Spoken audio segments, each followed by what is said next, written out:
আমি আজকে একটা আপনাদের পাবদা মাছের ইউনিক রেসিপি দেখাবো। বাই দ্য ওয়ে, আমি মীরা, আপনারা দেখছেন রেনবো কিচেন। আমার রেসিপিটি যদি আপনাদের ভালো লাগে তাহলে লাইক, কমেন্ট, শেয়ার করবেন। আর নতুন বন্ধুদের বলছি প্লিজ সাবস্ক্রাইব করে আমার পাশে থাকবেন। আর পাশের বেল আইকনটিও ক্লিক করে দেবেন, তাহলে সমস্ত ভিডিও নোটিফিকেশন আপনাদের কাছে পৌঁছে যাবে সবার আগে। আর পুরনো বন্ধুদের অনেক অনেক ধন্যবাদ আমার পাশে থাকার জন্য। দেখুন, মাছগুলো আমি কেটে ধুয়ে নুন হলুদ মাখিয়ে নিলাম। এবার আমি একটা মিক্সিতে 1 চামচ জিরে আর 1 চামচ রাঁধুনি দিয়ে দেবো। দিয়ে আমি এটা শুকনো ঘুরিয়ে নেব আগে।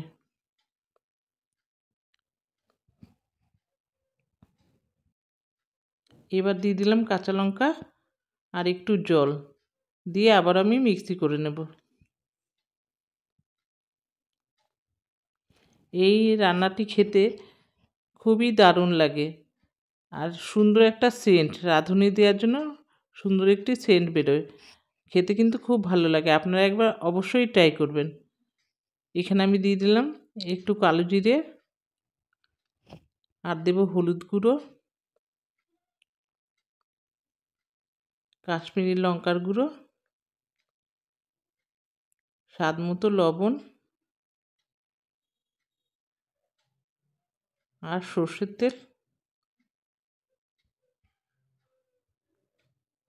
একটু সর্ষের তেল বেশি দিতে লাগবে, কারণ মেখে টেখে রান্না করবো তো।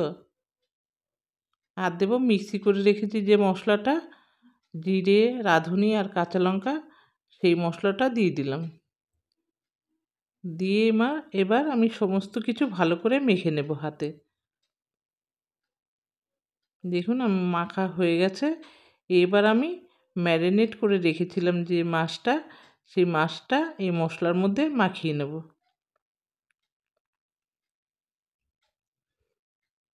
এপিঠ ওপিঠ উল্টে আমি ভালো করে মেখে নিচ্ছি। দেখুন, খুবই সিম্পল রান্নাটি, কিন্তু খেতে দুর্দান্ত লাগে। দেখুন, আমার মাছে মশলা মাখা হয়ে গেছে। এবার মশলার বাটিটা ধুয়ে একটু জল দিয়ে দিলাম। এবার আমি গ্যাসটা জ্বালিয়ে দেব, দিয়ে আমি ঢেকে রাখবো। যতক্ষণ না ফুটে ওঠে ততক্ষণ আমি হাই ফ্লেমে রাখবো। দেখুন, ফুটে উঠেছে। এবার ঢাকনাটা খুলে একটু নাড়িয়ে দেবো হাত দিয়ে, কড়াইটা ধরে। আমি কিন্তু খুন্তি দিয়ে নাড়ব না, তাহলে পাবদা মাছ খুব নরম, সে কারণে ভেঙে যেতে পারে।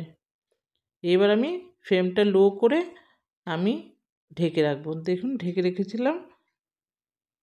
এবার দিয়ে দিলাম কটা কাঁচা লঙ্কা, দিয়ে আমি আবারও ঢেকে রাখবো। আর একটু মশলাটা কষানো হবে। দেখুন, মশলাটা কষে গেছে ভালো মতো, তেল ছেড়ে দিয়েছে।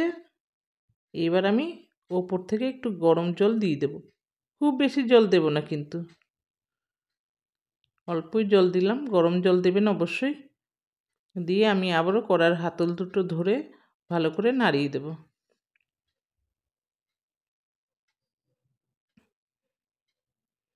মাছ কিন্তু সেদ্ধ হয়ে গেছে।